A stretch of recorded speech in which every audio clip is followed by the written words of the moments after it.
أعوذ بالله من الشيطان الرجيم. بسم الله الرحمن الرحيم.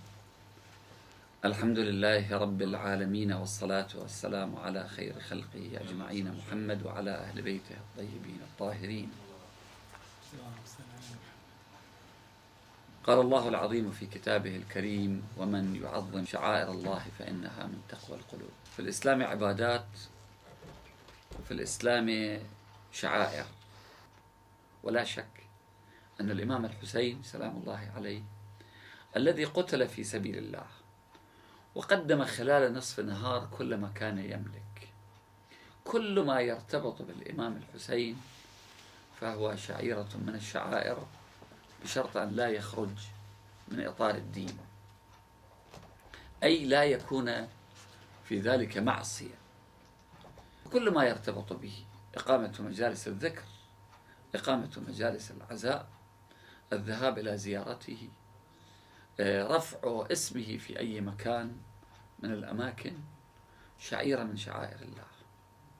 وما يجمع عليه الناس ويعتبر بمرور الزمن شعيرة من الشعائر، بمعنى يكون عمل جمعي يؤديه الناس، تذكرهم بالإمام الحسين، تذكرهم بمصائب الإمام الحسين، تذكرهم ببطولات أبي عبد الله سلام الله عليه، فهي شعيرة وتدخل ضمن إطار شعائر الله، إلى درجة أن الأئمة قالوا أن الجزع لا يجوز على الموتى إلا لأبي عبد الله الحسين. هل يجوز الأب هذا أن يلطم على ولده، يعني يبدل الجزع على رحيله؟ لا، لكن على أبي عبد الله الحسين نعم.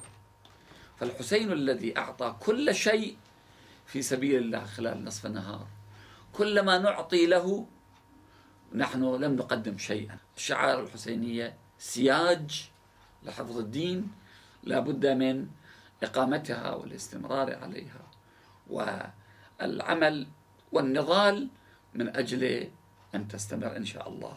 والسلام عليكم ورحمة الله وبركاته. كل إنسان تشترك في موكب تطبير تشوف بعد قلبك ما برد، ما مسوي شيء. تشترك تلبس كفنك، تشيل سيفك، تضرب على قمة راسك، تقول إنا جنودك يا حسين، وهذه أسيافنا ودماؤنا الحمراء، إن فاتنا يوم الطفوف فإنما أرواحنا لك يا حسين فداء.